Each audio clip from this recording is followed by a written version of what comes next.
Hey you guys, it's Peter, and I'm back. Of course I'm back. I'm not going anywhere. Boost!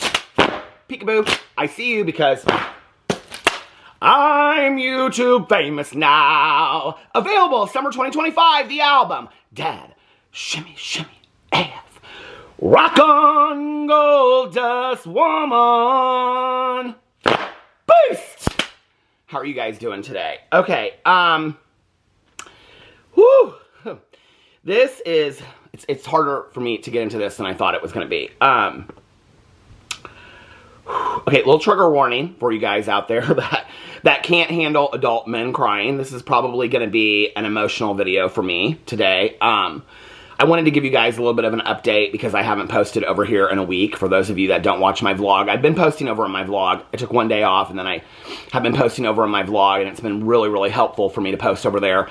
But I haven't posted on any of my other channels since last Monday, since a week ago. And I kind of had made my goal that today was going to be the day that I was going to come back and I was going to post videos. I was going to start filming videos on all of my channels. And then I woke up today and I thought, I just don't feel it. And I just don't feel like I can flip a fan, which is why I flipped a fan, because I'm a believer in moving through the pain, not moving on from the pain. And for me to move through the pain, I just have to kind of like go back to what works for me. And so, filming videos on my other channels has always been so cathartic for me and made me laugh and taken me out of the moment and things like that. And so that's what I'm trying to do today. And so I posted up on my Instagram last night.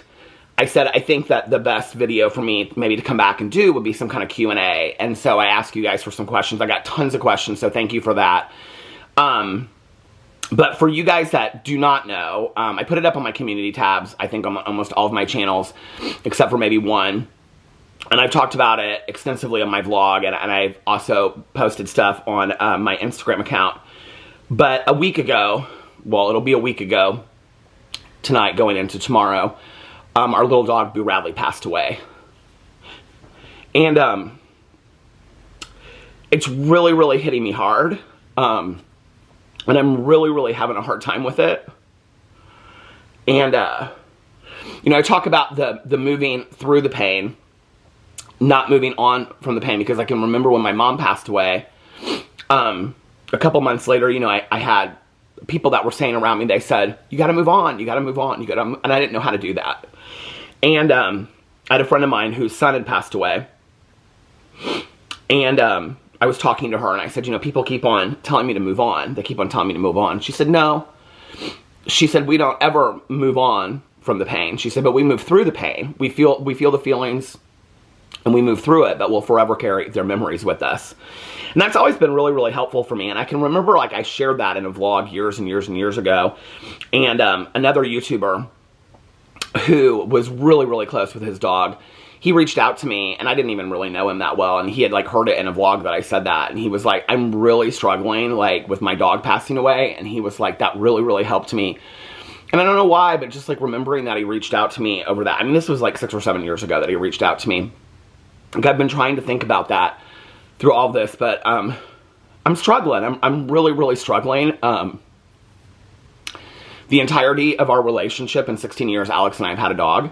There's always been a dog in this house. And, you know, since Bo Radley's littermate brother, Tucker, passed away 2.5 years ago, it's been, you know, Alex and Bo Radley and I, and during the days when Alex goes to work, it's been Bo Radley and I would film a drama video and flip fans, and he'd either be, you know, sleeping next to me on the bed or out on the landing, and then after each video, I would take him outside, and he'd run around, and he'd say hi to the neighbors, and then I'd bring him inside, and he'd have a treat, or I'd make him dinner, and then I'd film another video, and that's been kind of my routine for, like, the last 2 years since, last, you know, 2.5 years since or longer than that, since I came back from the accident, and, I don't really know how to do this.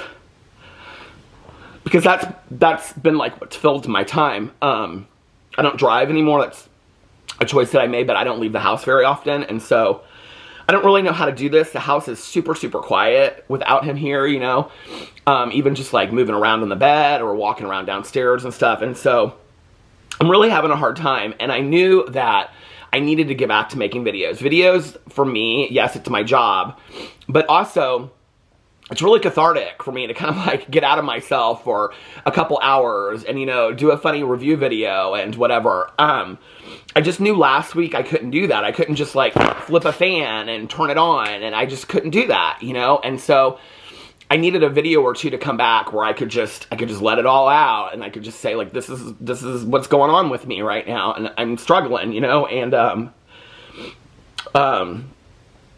want to say that everything that I've gone through in the last, you know, 8+ years that I've been on YouTube, I've just received an immense amount of love, and so has my husband and family and the dogs. An immense amount of love and support from you guys out there, and I just, it's nothing that I ever expected when I made my very first booktube video 8.5 years ago. I think it was May 11th of 2016, I made my very first booktube video, and I never, if I would have thought that, you know, years later, that I would get the messages that I've gotten, the DMs, the emails of people sharing stories with me and just support and love, and it's really, really unbelievable. And I'm so entirely grateful for all the love and support that you guys have given me. It's really quite magical, honestly. So that's where I've been the last week. I've just been just kind of numb, honestly, and trying to watch TV shows. I've watched, you know, quite a few. It was hard at first, and then I was able to focus a little bit the last couple days, and Friday I took a walk, and last night I took a walk, so I'm trying to get back into my walking again, and it was hard, I think. You know, I talk a lot about grief on my other channels, and grief, depending on who it is and what it is, if it's a pet or a cat or a dog or, you know, your grandma or your mother or your child or, you know, a neighbor or whatever, it's so specifically different. Like each case of grieving, each case that I've gone through, you know, whether it was my mom or my aunt and uncle or friends of mine that have passed, and two of my old sponsors that passed away just, you know, in the last couple years, and then, you know, pets that I've had, and it's all so completely, it feels so different. So I'm struggling, but I'm trying to get back to where, you know, not to where I was before, because I think that when we go through things in life, we're forever changed. But I'm trying to get back to some kind of routine that will work for me and that will help me. And you guys are a big part of that. And I just want to say I really appreciate that, because, I mean, if it wasn't for you guys watching my videos, I wouldn't be sitting here right now today doing a video. So, but yeah, thank you for the, I mean, just the unbelievable messages and the DMs and comments that I got, and the emails from people sharing personal stories of them having lost pets and things like that. It's really, really incredible, you know? And I said this in a vlog of mine last week, but, you know, the power of, you know, little animals being able to change the world, and the fact that so many people, I made a post on Instagram. I think it has more comments and more likes than any picture I've posted in the last 3 years, you know, of Bo Radley. And I think that really speaks to the fact that, you know, the power of love. I think that's amazing. So yeah, I do want to say, in light of that, because obviously I'm not, you know, one of the things that I think was really powerful to me in going through this was, as I was going through it, there were other people that in my audience, the people that watch my videos on my vlog, that had lost pets at that time, or had lost, you know, people in their lives that were important to them, and were sharing those stories, and the process of grieving together was so powerful. And I just want to say that was really, you know, that I believe that that's the epitome of turning your wounds into wisdom, not turning your wounds into hate, right? Is that you take your wounds and you try to help somebody else with that. So today I want to do a Q&A. I asked for questions on Instagram, but I wanted to kind of share with you guys what was going on. I do want to say about another situation while I'm going through this. When the tales of this happening, so for those of you guys that know, I've talked about this a lot on a lot of my channels. My Instagram a couple years ago, it was after the accident. I was sitting around and I was going through Instagram, and it was, you know, all these like bearded guys that had like, you know, great bodies, and it just was making me feel like shit about myself. And, you know, and then all these like influencers and YouTubers that to be honest with you, I like to make a video about. It's one thing. I'm not really that invested to follow them that much, you know, and then celebrities and stuff. And I kind of just was like, I'm bored of this. Like, I'm so bored of this. And this isn't bringing me anything to my life, right? Like, you know, I was following several accounts that like their houses looked beautiful. Like, it was these house accounts. And I was like, this is just making me feel more like shit about, you know, I don't want to look at stuff as, you know, this equalizing factor. And so at that point, I kind of like stopped following all those people. I think I might follow like one or two like people that would call themselves influencers, and I follow the Bravo accounts because I love to keep up on the Bravo drama of the housewives and stuff like that. But other than that, I don't really follow anybody like that. And at that time, I kind of started just like following accounts that made me happy.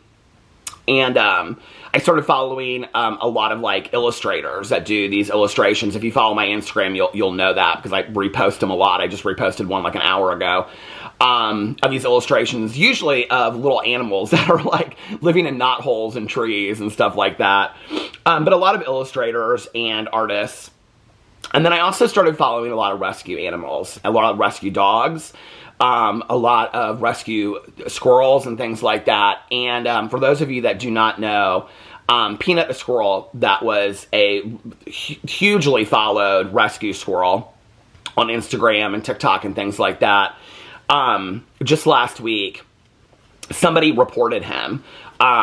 And it's interesting because all this information has come out now about this person that's reported him. Apparently several people reported him that didn't like him. And so the Department of, I think it's Environmental Conservation, came in for the state of New York, and they took Peanut the squirrel. They also took Fred the raccoon, and these were both rescue animals. Mark, that was the owner of Peanut the squirrel, he has a huge, like, they've raised a lot of money for other rescue animals and things like that, and there's a farm associated with it, and so it goes so much further past you know, just these two little animals. It goes to the mission behind all of it, and the fact that somebody out of hatred reported him, and now they've euthanized Peanut the squirrel, and they've euthanized Fred the raccoon. And there's a lot of conflicting stories going on that they had to like test Peanut for rabies, and so they ended up having to supposedly, allegedly, I don't know how much truth there is in that, I've just read some of the stories, that they had to euthanize Peanut for that. But the fact that out of somebody's hatred, these two little animals are gone just like breaks my heart. And in the last 2.5 years, on days where I was so filled with guilt and remorse after the accident, I really didn't know how kind of to move on. I didn't really know what to do next. I didn't really know if I would ever, I can remember back in the day, return to YouTube, or how I would return to YouTube or whatever. You know, I would follow these accounts like Cora Rose, the dog that has no two front paws, and Peanut the squirrel, and Thumbelina the squirrel, and Morty the misfit, and on and on and on, all these rescue dogs. And somehow, through these little rescue animals, I was so inspired, you know. Marvis, Big Teeths, I love. He's like probably like right now the one that I follow the closest besides Thumbelina the squirrel. And Peaches, you know, my cousin loves Miss Peaches, and who just got a brother.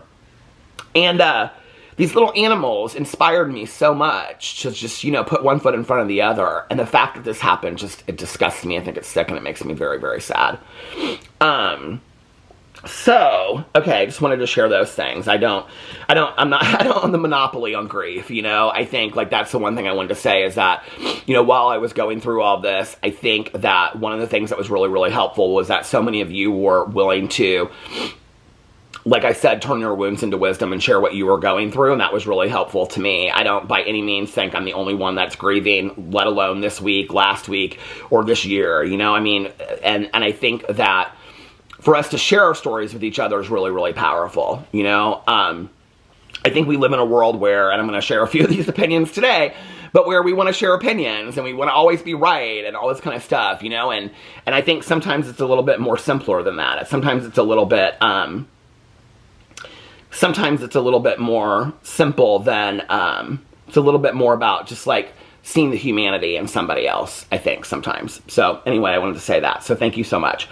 All right, let's get into, now I'm going to try my best. I mean, tomorrow, if I'm talking about Casey Neistat and David Dobrik. You know, I'm hoping that I won't be like bawling my eyes out in the video. So that's what today is for. Today is, let's see how many videos I can pump out on how many different channels. If you watch my vlog, you know I've been bawling my eyes out several times and laughing. And I feel like I'm kind of losing my mind a little bit. But I think that's kind of what grief is, right? Grief kind of is like you feel like you're losing your mind, you know? But I just want to say thank you so much. I mean, my husband and I have just been like, just had so many overwhelming messages from people, and it's so nice, and I just really, really appreciate it. Okay, so let's get into this Q&A, because I needed something to come back to, something to, kind of, something fun. So I have it up here on Instagram. Hold on a second, let me go back to it after I have all these pictures of, here's Senior Pet Rescue. I posted a picture. Should we go through my Instagram so you guys, because here's the questionnaire right here, but should we go through my Instagram and read all the things that I posted? Your greatest strength is your realness, the kind that makes fake people uncomfortable and the authentic inspired. I love that quote. I have learned 3 lessons this year: to leave people where they are, accept situations for what they are, and not every action needs a reaction. Being selective about who gets your energy is self-care. You threw dirt on me and flowers grew. I'd be mad too. I love that quote so much. Accept people as they are, but place them where they belong. And sometimes that means placing them out of your life. And then this woman that does the 80s music where she's smoking a cigarette and her hair is blowing in the wind, she cracks me up. The way people treat you is a statement of who they are as a human being. It's not a statement about you. You know, what other people say or think has nothing to do with you. Self-care is choosing to not over-explain. Sometimes no response is the best response. You don't have to over-explain yourself to people who don't care to understand. And then here's one of the little illustrations that I love. Here's another one of the little illustrations that I love. All little Thumbelina squirrel getting watermelon juice on her mouth. And then Cody Brown from Sister Wives, I put girl bye right quick because I was watching that last night. November 4th, today. If you want to make someone happy, you should start with yourself. I love that so much. Tomorrow is Monday, and we will have a good week. No excuses and no bad energy.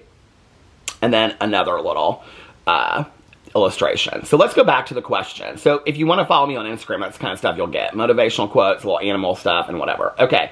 I got how many hours are left on this? Okay, so we're at 21 hours, so I've got 3 hours left. Let's go in here and, okay, first one. Best piece of advice for a long-lasting relationship or marriage? Hugs for you and Alex. Thank you for that question. Best piece of advice. Okay. Well, I have several pieces of advice. First of all, do not wait until it gets to the bitter end to go seek marriage counseling. I feel like I have talked to so many couples recently that are like breaking up or filing for divorce. And my first question is always to them, like, did you guys try couples counseling at all? No, we're just kind of like, and I, you know, my husband and I talk so much about couples counseling, couples, you know, Q&As that we do. And, I talk so much about the belief in therapy, and I'm in individual therapy as well, and just the importance of it. And, you know, like, you don't have to be the worst person in the world or have the worst marriage in the world to go to couples counseling. My husband, one of the pieces of advice he gives to people before they get married is go to couples counseling. You know, the way that we describe it today is that it's like having a vocal coach. You know, some of the, like, we went and saw Stevie Nicks, and she came out and she brought her vocal coach out that she's had since 1994. That she, like, you know, gets in tune with before every show that she does. Because she wants to be the best singer she can be. It doesn't mean that because she has a vocal coach or because Mariah Carey has a vocal coach or these people that they're bad singers. It means they want to be the best singer they possibly can be. That's how Alex and I look at marriage counseling today. We continue to go to marriage counseling. We have it tomorrow. We moved it from Tuesdays to Friday, so we have it this Friday. We continue to go to marriage counseling because we want to have the best marriage that we possibly can. We don't want to end up where we were, you know, years ago. When I, standing in this bedroom, I thought we were going to get divorced. I literally thought we were going to get divorced. And my husband looked at me and goes, we're either going to get divorced or we're going to go to marriage counseling. He was the one that wanted to go. I was the one that was resistant to it, you know? And I was scared, and I don't even know what I was scared of. But I was scared of going to marriage counseling. It saved our marriage. It saved my life. It has helped in so many ways. So that would be my first piece of advice, is go to marriage counseling. The second piece of advice I would say is, that before I got married, a very dear friend of mine, he passed away when he was about 82 or 83. He was at our wedding, and I said, he'd been married for like 60 years at that point, and I said, what's your best piece of advice for marriage? And he goes, divorce is not an option. And I said, well, of course divorce is an option. Anybody can get divorced. He goes, but you have to go into it with the ideology that divorce is not an option. You have to think that, okay, we're going to be teammates. Like, my husband loves the word teammate. Like, he always uses that. Like, we're teammates in this. Like, we can get through this together, you know? And so my friend was saying to me, he said, you have to go into it like divorce is not an option. Like, you're going to work through whatever hard times you are. And I'm not talking about abusive situations or horrific situations like that. I'm not talking about that, okay? I seek professional help and find different ways for your journey on that, obviously. I'm talking about run-of-the-mill problems that you're having in a marriage. I think there's this fairy tale idea that we're going to get together and be in this relationship and we're going to just be happily passionate in love. I mean, we have to work at all that stuff, you know? I think what's interesting, though, is, like, because people ask us a lot, like, in couples Q&As, like, how do you keep the passion alive? Well, the harder we work on, like, the internal things and coming together and working through things together and getting through the tough times makes us more passionate about each other. We're probably more passionate towards each other now at 16 years than we were at probably year 2 or 3, in all honesty. You know, and it's because of working through the tough parts. And, like, my Peterson's channel, I've talked a lot about, if you want to, you can Google them, the 12 points of intimacy. You know, we always talk about physical intimacy. But there's 12 points of intimacy, right? I mean, I'm sure there's different ways of looking at it. But the one that we were educated on was the 12 points of intimacy. And the different kinds of intimacy are recreational intimacy, spiritual intimacy. And, like, my husband and I have very vastly different beliefs in spirituality. I'm a very spiritual person. He's an atheist. But we still have conversations about it. And we ask each other questions about it. And we respect each other's spiritual beliefs, right? And so, you know, and then there's, like, family intimacy, where you share each other's families with each other. Financial intimacy, where you have deep conversations about finances and what are we going to do and how are we going to work those things, and all those things touch together. Physical intimacy is just one of those. But the more that you're connecting all those dots together, the more intimate you're getting on all levels. It's not just a fairy tale romance and it just happens like that. Couples that stay together, you know, my cousin and I, we have a very dear friend of ours. Well, Alex is friends with her too, and Caroline's husband. It's a family friend of ours. That she and her husband were in the room when my mom passed away, and with, you know, my aunt and uncle and all kinds of stuff. We're best friends with my aunt and uncle. And we went out to lunch with her recently, and I think they had just passed something like 60 years of marriage. And I said to her, I said, like, do you guys ever get bored of each other? And she had just had a birthday, and she goes, not at all. And I said, what do you mean? She goes, because you grow and change individually every year or every month. You grow and change individually, and then you get to know that person all over again and get to know who they are becoming. And she's like, but when you are scared of that, when you're scared of letting that person change and grow, is when your relationship stops growing. And I think that's so true. You have to allow the person to change and grow, you know? My husband last night went over to his friend's house to go play games and watch the football game, which that was BS, because he even said it. He's like, we don't watch football. But, like, you know, 10 years ago, I would have been like, oh, he'll probably be home at like 3 o'clock in the morning. He was home at like 11 o'clock, you know? And I said something, I go, oh, I thought you'd stay out a lot later. He's like, I'm boring today. He's like, you know, like, and that's okay. Like, you know, I love the exciting parts of my husband, but I like the boring parts of my husband too. You know, I've been in my boring stage. Maybe I'll start, you know, change and start going out a lot, or, you know, whatever. You know, you never know. Or I stay up late, but so I think it's about willing to change and grow with that person, not being afraid to seek marriage counseling when you can. I mean, there's a lot of therapists on sliding fee scales and things like that, so it is affordable.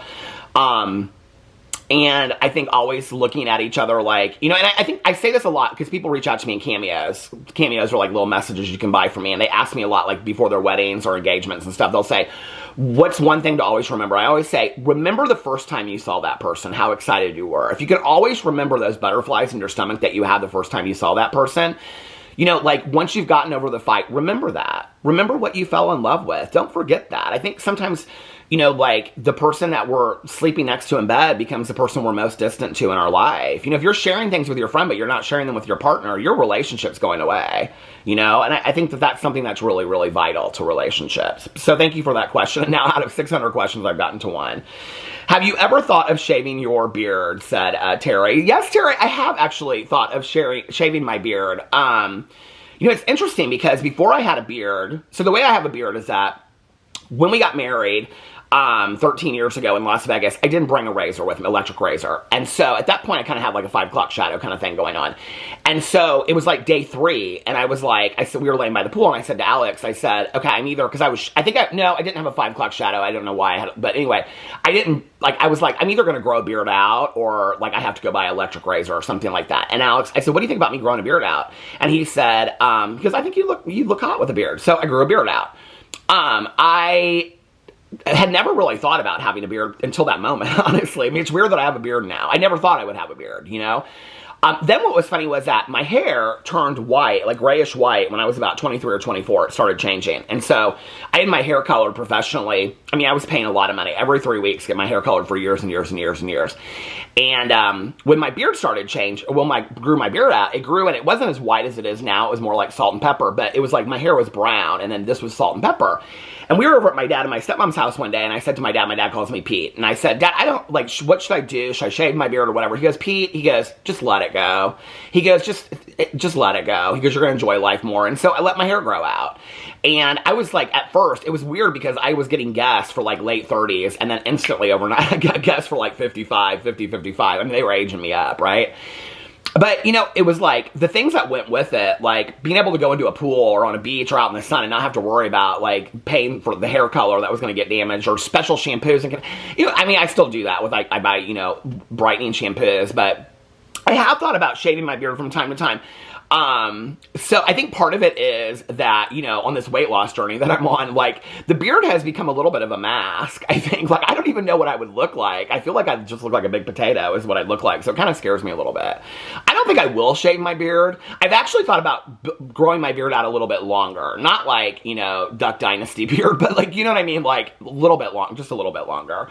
But I don't think that, right now, for those of you, so the trimmer that I use, I think it's like a Braun trimmer, and I use like the second, I think it's a 5, I don't even know, it's like the gauge on it, and I trim it about every 3 days, and then I shave around here. Somebody asked me yesterday, they're like, how do you shave that part right here? And I was like, I don't. Or no, it was Alex's uncle the other day asked me, he's like, you shave that? I said, I don't, it just doesn't grow in here. So I have to shave here and here, and then I trim my beard.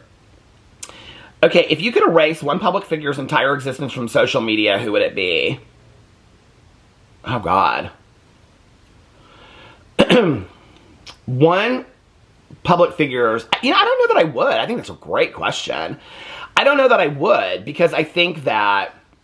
You know, like when you see those movies where it's like they go back in time, and if they change one thing, like, you know, greatly affects everything else. Even though I don't necessarily love the condition of pop culture sometimes, or I don't love certain things that are put out there societally and all that kind of stuff, that being said, I think that one person's existence, especially on a huge level on social media, kind of affects everything else. So I don't know that I would, you know? Okay, do you plan to vote on Tuesday? We've already voted. We early voted a week ago, Sunday. After brunch, we went and early voted. And I was kind of surprised, too. I thought that we were... So in the last presidential election, I think I vlogged it, actually.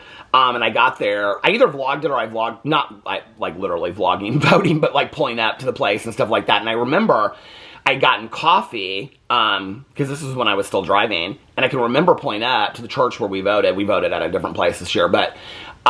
it's like up against this woods, and the line went all the way back in the woods, and I think I waited like 3 or 4 or 5 hours to vote. And so my husband was like, let's early vote this year. And so he looked up some places, and so we went after brunch, and he was like, I posted the pictures on Instagram and stuff like that. Where did I have the little stickers? I think they're downstairs. But I was like, it's gonna be like a 3-hour wait. Well, we pulled up, and when, like, the parking lot was full, but when we walked in, they had like all those gates, you know, like in amusement parks and stuff like that. And the woman was like, it's just a 15-minute wait. You guys got here the shortest. And I mean, it was like, I could not believe it. We were in and out in 15 minutes. So, yeah, already voted. Okay, somebody said, what do you think about the Casey Neistat defending David Dobrik thing still to this day? I think, okay, I haven't really watched a lot of it. I've just seen the clips that were posted on Instagram by Spill Some Tea With Me. So I haven't watched the whole podcast. If I respond to it, I will. What I will say about this is that Casey Neistat is somebody that I have looked up. I'm going to say this in vagaries, okay? Casey Neistat is somebody that I looked up to for years on YouTube. I mean, he was literally like the OG YouTuber, right? And I can remember back in the day, one of the reasons why I post so much is because of Casey Neistat. Because he said, if you want to gain a following on YouTube, post every single day. He was like one of the, I don't think that I necessarily agree with that today, but we're talking back in the day, right? And so that was like one of the reasons I loved his videos. I liked Casey Neistat. I have not necessarily loved Casey Neistat siding always with David Dobrik. But I will say this, okay? In my life, not just on YouTube, but I do think it exists on YouTube anywhere. I think it exists in corporate America. I believe it exists anywhere. I believe it exists in churches. I believe it exists in neighborhoods. I believe it exists everywhere. This is going to stop, so hold on just one second. Posing for the camera just made me realize this is really helping me today. So I appreciate you guys even watching this to kind of get me out of myself a little bit today. But, you know, in all of those things that I just listed has always existed this kind of like good boys club, okay? I've talked about it extensively on my vlog and places before in my old work environment. And as a gay man, I think I have witnessed it for women, but I think also for gay men, and that there's always kind of this good boys club, right? That guys, heterosexual men are typically, not always, but typically, and this is why I'm so thankful for the straight male allies that I have in my life, because they don't have to be. And so for them to be, I think is amazing, right? And I think it's sad that we even have to make that commentary. But I think there's a good boys club in our world. I think there always has been. I think there always will be. You know, that's just my opinion, and I've lived it. And I've lived 52 years, and I have a right to that opinion. And if you disagree with that, then we can have a difference of opinion. But does it surprise me, and is that maybe what it's about? I don't know, okay? I mean, I heard that he said that David Dobrik was like the best comedian on YouTube. What? Girl, seriously? Like Casey Neistat, people respect you, okay? I mean, maybe not as much now because of who he's aligned himself with, but it's like David Dobrik, I mean, I'll be honest with you. I've said this for years. You can go back and check it. The Vlog Squad, David Dobrik, I don't even think the people that are making the jokes in his videos. I saw something that Adam McIntyre said, you're not even the one that are making the jokes. It's the people in your videos. You just sit there and laugh. And that's 100% true, okay? David Dobrik is literally just the producer of his videos. I mean, he's not funny at all. I've never understood the Vlog Squad, Jason Nash, David Dobrik. I've never understood that. I've never understood Logan Paul, Jake Paul. I don't get the attraction of all that. It doesn't make, I don't get it. I just don't get it. But what I do think is it's a lot of the appeal of the Good Boys Club, right? And I think that's why it is so important that we talk about visibility of different people's stories, you know? One of my favorite things I've ever seen ever, and I've, you know, read, I think I read was Americana, the book of hers I read, which was by Chimamanda Ngozi Adichie, and she did an amazing TED Talk where she talks about the danger of a single story, okay? And the danger of a single story, she talks about being from Nigeria, and that when she came here to go to college, that, you know, when she started writing as a young child, she would write as, you know, she would write characters about little blonde girls with blue eyes that were white, because that's what she would read in books, right? And so when she came here, she was talking to, she says this one part in there where she was like talking to her roommate. Her roommate was real excited about hearing her music or something, and she said something about tribal music, and she said she was surprised when I pulled out my Paula Abdul CDs or something like that. And that when she had a writing assignment where they said, write about your hometown of what you know, and she wrote about the Nigeria that she knew, which was, you know, she talked about her neighborhood and driveways and stuff like that, and her professor was like, this is not Nigeria, and she talks about the danger of a single story, the danger of that in the United States, we only get fed one story from outside of this world. Okay, I think it's important that we uplift and we talk about and we share stories and allow them to share their own stories of marginalized communities. You know, I think it's important. Like, I love when I share, like, my experience of being a 52-year-old gay man that fought not just for gay rights or human rights, but also fought for marriage rights, and people that are 20 years younger than me want to come on here and fight. You want to fight with me about my experience? You can say whatever you want to say, like, okay, that's your experience, this is my experience, but to disagree with my experience, my life experience, right? I think that's one of the things that social media, talking about social media, has happened, is we are not listening to people's experiences anymore. We're not listening to people in marginalized communities, of listening to what their experiences are like. And we're not listening to what it might be like to walk around in their shoes. How I learned that when I was first grade and my mom and I watched To Kill a Mockingbird together for the first time. You don't truly know somebody like Atticus Finch said until you walk around their front porch in their shoes. You don't truly know somebody, right? But we think that we know what's best for everybody else, right? Without listening to their experience. I think we need to step back and start listening to other people's experiences instead of telling people what their experiences are. You don't know somebody else's experience. You don't know mine. I don't know yours until we share that with each other. And what a beautiful world that would be if we would open our ears and shut our mouths and maybe listen to what somebody else is telling us. Telling us why they're afraid, you know, and things like that. You know, my friend Tanya was saying to me yesterday, she saw this thing online, and it said something to the effect of, like, if you do not understand why gay people are afraid right now, if you have a gay friend and you do not understand why gay people are afraid right now for their rights, then you don't have a gay friend. You just know somebody that's gay. And that's 100% correct, right? Like, the reasons why we got not just gay people, but anybody, okay, oppressed communities in our world got where we got was not on our own. It was with the help of, you know, communities of allies behind us. You can't get anywhere alone.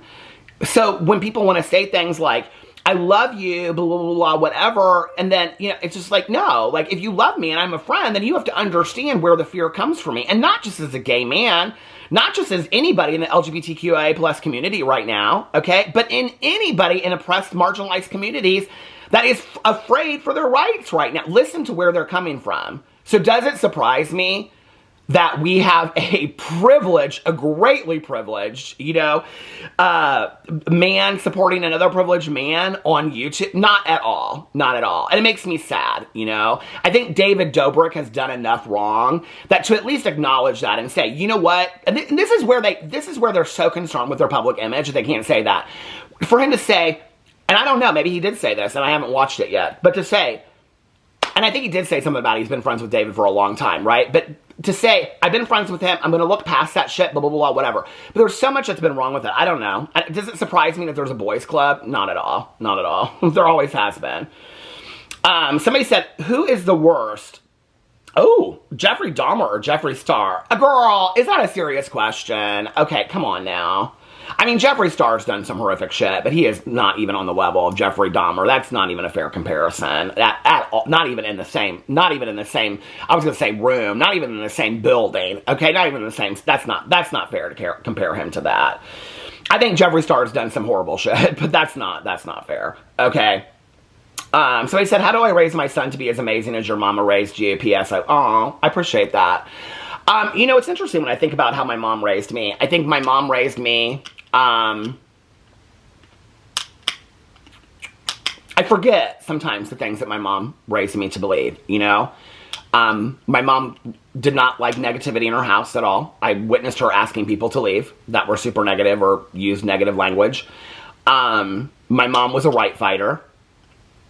She stood up for what she believed in. Even if it compromised friendships or relationships or family relationships, it didn't matter. The rights of other people were more important to her than those relationships. And if they didn't understand that, but what my mom would say is if they didn't understand that, then they weren't somebody that she really wanted in her life anyway.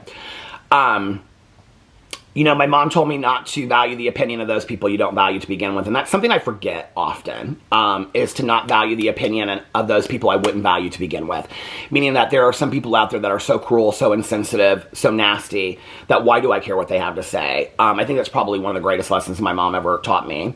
My mom also taught me that the power of an amazing hug and a smile and a good cup of coffee can set you back on track. And I think that's probably one of the top one or two lessons that she never said it to me, you know. I can see her standing downstairs in the doorway, you know, smiling at me, giving me a hug, and then, you want a cup of coffee? And just everything seemed right in those moments. Thoughts on Bronwyn? I don't know how to spell it. She said from Real Housewives of Salt Lake City. I go back and forth. I don't think the women are ready for Bronwyn. I think Bronwyn is too honest, you know? I've dealt with that my entire life, okay? I've dealt with this my entire life. That, like, you know, when they say they can't handle the truth, I'm not saying I'm always right. I'm not at all. But, you know, I think sometimes people can't handle just raw truth sometimes. Like, it scares them, or they don't know what to do with it, or they have to pick you apart because of that. I've never had a problem admitting when I'm wrong about things. Part of the truth is admitting when you're wrong about something, you know? I think that's partly it. If I watch the podcast, let's just say, for example, on Casey Neistat, and I completely change my opinion, I will come back and say, I was completely wrong about Casey Neistat. I have no problem doing that, right? I think fakery, phonery, fear is focused in the fact that when people will never admit when they're wrong about something, right? Like, I think that's that. I think people are sometimes afraid of that. It's like, it doesn't take much to admit, well, fuck, I was wrong about something. I got it wrong, you know? Okay, we do often in life, right? But I like Bronwyn. I think they're afraid of her because I think she says it how she says it. I'll tell you somebody else. Mary, I did not like, okay? My husband didn't even watch the season because of her, because she's just been so nasty in the past. But I really like Mary this season. Mary is saying things and standing up for people in the way that needs to happen. Like calling out Heather Gay, who I love Heather Gay, but she's messy as hell this season. For her calling out Heather about being a bad friend to people and talking behind their backs, and Heather just acting like she doesn't know what she's talking about. Mary's like, you know what I'm talking about. I like Mary this season. Any negativity or any advice on keeping negative thoughts at bay? I've been struggling lately. You know, I mean, we all do, right? So I think I've struggled with that as well. I think one of the things I've realized lately is, you know, one of my old sponsors used to say to me, 99% of the things that we worry about never even happen. That's true. One of my other sponsors always said to me, a second after something happens, stop crying over cried milk. You can't change it. You can't do anything about it, right? So deal with what you're dealing with now. I think those two things help me a lot. I think recently what I've realized about like online negativity is people are going to hate you. People are going to lie about you. You know, people are going to say things about you to try to convince other people, things like that. You know what? I'm kind of like at the point where I'm like, hate me.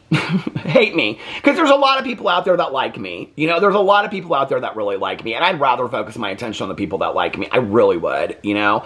It feels nice to be liked. You know, it doesn't feel so nice to not be liked. So I'm going to focus my attention on the like, you know, in my life.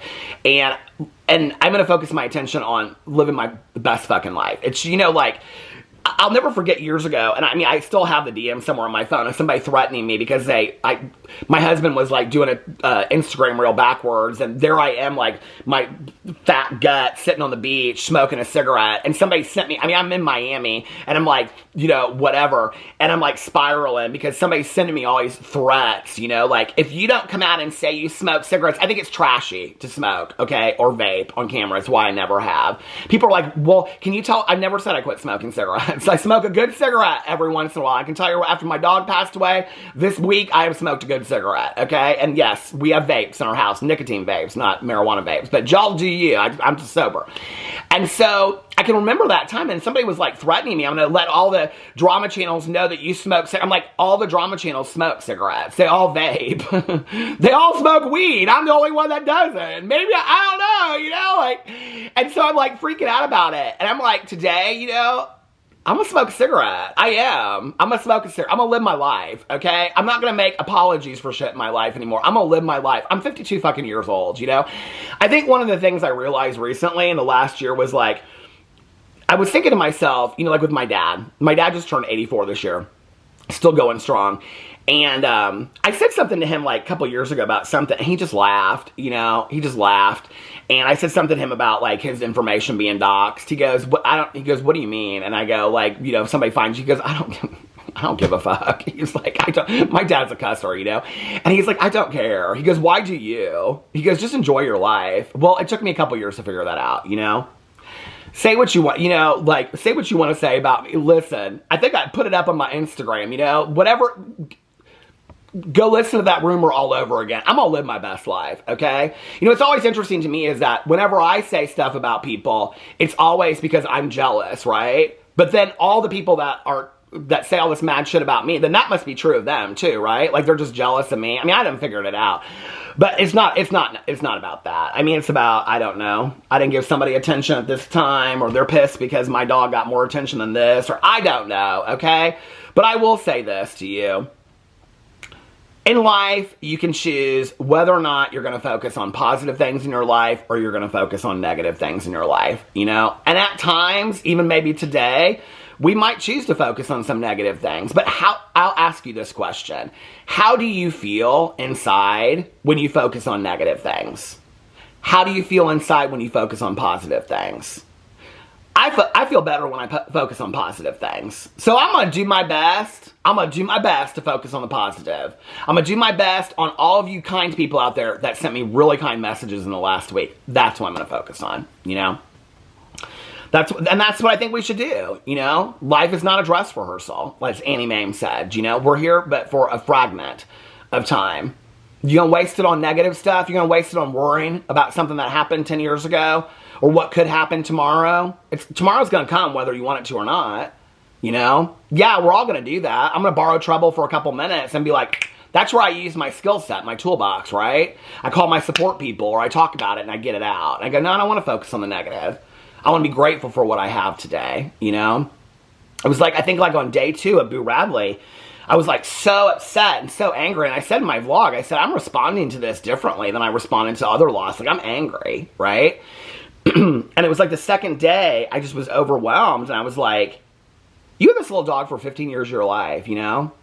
I was talking about it in relation to Halloween, that Halloween's my favorite holiday. And he passed on the 29th. And I didn't want this to ruin Halloweens for me for the rest of my life. And I was like, you know what? He gave you 14 good Halloweens and a great 15th Halloween season. You know, you got to enjoy that little dog for 15 years of your life. He brought you so much joy, as did his brothers, you know? It's like, you know, I watched this Dr. Phil years ago where this woman was talking about her daughter passing away and she hadn't changed the room and she was so filled with anger and she was so focused on all the anger inside of her and she had never changed her room or done anything. And Dr. Phil said to her, and I know Dr. Phil, you know, he's kind of an ass, but this helped me, okay? And he said, would she be upset with you? And she goes, oh, she'd be very upset with me, you know? And he goes, well, can I suggest something to you that instead of celebrating the one day that she passed away, instead celebrating the 18 years that she was alive? And I mean, like, I still remember that today. It's like, it's all perspective, right? Like, what do we choose to focus on? So when you're asking me how to focus on negativity, you just got to make the choice. What are you going to do, you know? Are you going to allow negativity to consume you? Or are you going to allow positivity to consume you? I don't know about you, but I feel better when I'm doing things that I love, around people that I love, receiving and giving love, and feeling positive. I feel much better, you know? So that's more helpful to me, but okay. Let's see. Somebody said, as I'm over the pond, would you and Alex ever venture over to the UK? We might be planning a trip very, well, not very soon, but somebody asked me when's our next trip. Our next trip is to Ultra Music Festival, 25th anniversary. I think it's the 27th, 28th, and 29th, or 28th, 29th, and 30th of March, 2025. That's our next trip. And then after that, we are going to do like an extended trip. Like, right, we're leaving from Miami and we're either going to go to like an island. We're either going to stay in Miami for like a week, or we're going to go to like Turks and Caicos or like an island in the Caribbean or something like that, because like we haven't traveled since our anniversary when we went to Las Vegas. So that's our next trip that we have planned. And we are looking at coming over to the UK. Might have some things I need to deal with over there. Okay, what's your cousin Caroline's mushroom recipe? So Caroline makes these mushrooms in a crock pot. She thinks it's hilarious that I love them. And I do. And so all they are is just mushrooms in a crock pot. And I can get the exact recipe for you, but it's like a stick of butter. It's not healthy. Okay, I mean, the mushrooms are. I love mushrooms. And Caroline does too. We both love beets. We just found that out recently that we both like beets. I think we knew it, but we forgot it and then we realized it again. I like beets and I like mushrooms. But anyway, and asparagus. I love asparagus too. But anyway, so she just puts these mushrooms. It's like water. It's like half water, half like a stick of butter. And then she just melts them and it's in a crock pot. That's all it is. It's literally, I asked her and she's like, it's butter and mushrooms. That's all it is. But they're delicious. Top 5 gifts or purchases, please. Needing ideas for your husband. Okay, well, I always think that a great cologne is a really great gift to somebody. if you like to pick out a specific cologne that you like, that you would like him to smell like. My favorite colognes at the moment are, well, of course, Creed Aventus. I'm completely out of it, actually. I'm getting ready to buy some more of it. And then the Louis Vuitton colognes, which are refillable for a discounted price. If you get them, you can take them in and get them refilled, so it's kind of a deal. They're not as expensive as, like, the Creed Aventus, but I really like that. I really like and they just came out with, I think, 3 new ones. Louis Vuitton ones I like. You can get them, actually, you can get the bottle with his initials monogrammed on them, too. So if you want to spend a little bit more. Chanel Blue is probably one of my favorites, and you can actually also buy an atomizer that you can travel with. I have one in my bag that I carry with. It's fantastic, and it's about $130, and it'll last you forever. I love Chanel Blue. It's one of my favorites. One of my new favorites is By the Fireplace by Replica. A lot of the Replica colognes I really, really like as well. I will tell you, do not buy any cologne on Amazon. I just, in like the last year, bought a couple colognes on Amazon, and they are fakes, and I wonder why they were so much cheaper. If you're going to buy cologne, pay the full price and buy it. Don't buy the dupes. Or they weren't even dupes. They said they were the real thing, and they're so watered down, they're done. I'm going to have to buy them all over again. But By the Fireplace and Jazz Club by Replica are my favorites. So that, I also think like a really like nice winter coat, especially if you live somewhere where it's cold. Like, I love just, like, a fleece, like, zip-up, like a North Face or Patagonia. Patagonia, I think, is hot as hell. So that would be 2 gifts. I think homemade gifts are so overrated. Like, you know, if you have a CD player or a tape player around your house, or maybe buy a vintage tape player. You can buy them online all the time. They're not that expensive at all. And then make your husband or make a playlist, or your boyfriend or girlfriend or whoever, a playlist of your favorite songs. I think that's so sexy. I love that. The other one, my favorite gift ever, that I've done this for a couple different people, my ex, Alex, my mom, things like that, is that you buy just a regular notebook, and then you like dedicate the inside of it to them, and then on each page you write a memory, and it's not a paragraph. You just write like one thing, right? Like with Alex, I would write something like I was talking about my beard, like laying by the boulevard pool at the Cosmopolitan, talking about me growing my beard out. That's just one memory, and then you just write it, then you turn the page, you know, and the next page would be us eating salads at Eddie Met Salad, which was this place that we went to go like 3 times a week when we first started dating. So like those are things you can do too. I love homemade gifts. I think to get one nice gift and one homemade gift, and nice gift depends on whatever your price range is, but I think to get one nice gift and one homemade gift and one kind of like sexy time intimate gift, I think that's the way to go.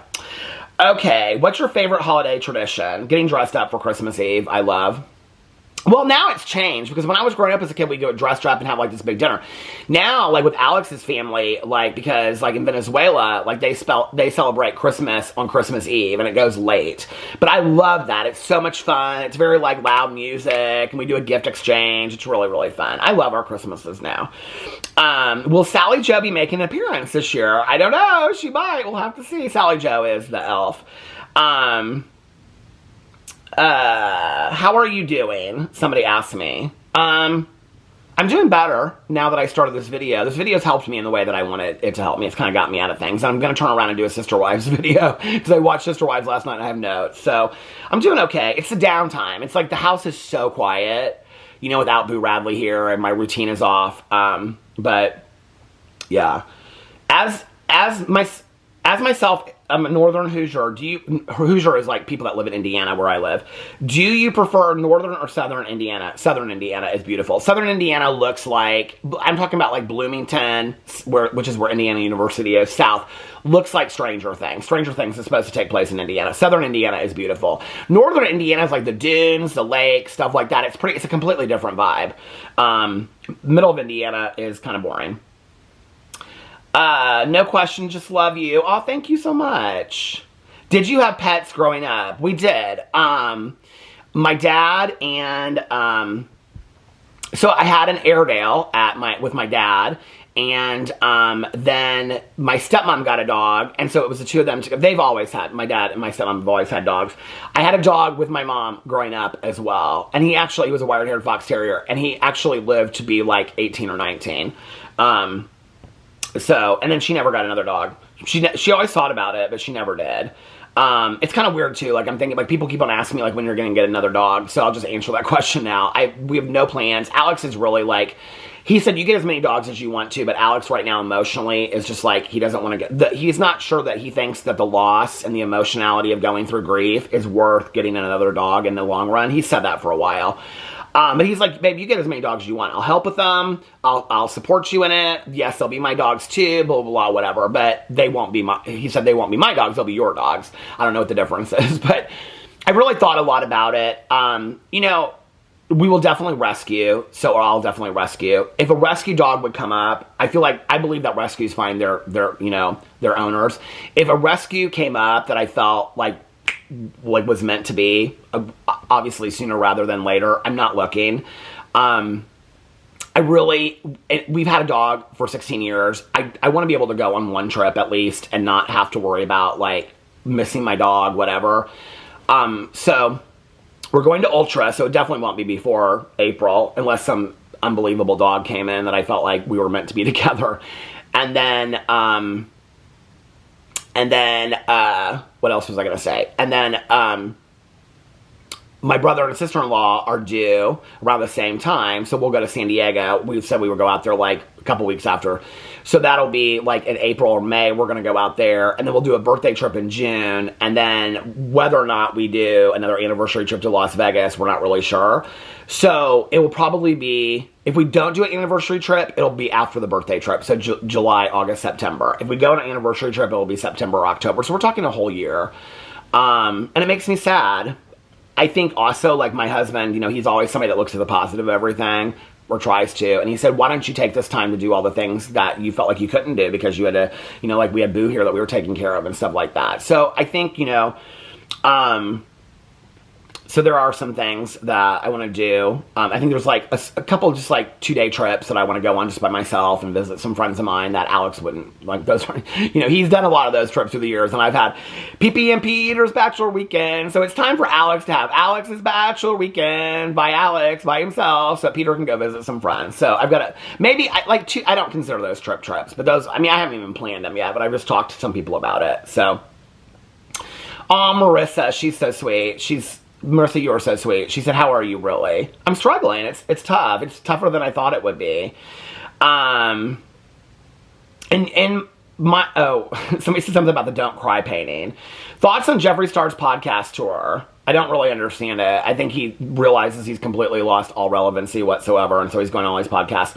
Thoughts on Jeffree collaborating with canceled and Trisha Paytas. So going on the Tana Mojo canceled podcast and going on the Trisha, I got a lot of questions actually about him going on Trisha Paytas' podcast. I mean, I think it's interesting. Didn't Jeffree Star just come out and say about Michaela Nogueira that he doesn't associate with liars? I mean, Tana Mojo and Trisha Paytas are probably two of the biggest liars that have ever been on the internet. I think it's so interesting, like, Jeffree has said so much shit about Trisha Paytas in the past, and Trisha has had so much, she's, in response to that, has said a lot of shit about Jeffree Star. I mean, y'all don't like each other. You're just doing it for the views. You're going to be fakety, and then you're going to act like, oh, we forgive each other, and everything's great, blah, blah, blah, blah, whatever. And then, like, 2 weeks later, you won't talk about each other. I mean, when is Shane Dawson? I mean, has Jeffree Star gone out to visit Shane Dawson and his kids? Has he gone there to even spend any time with them? I mean, he says he's his best friend.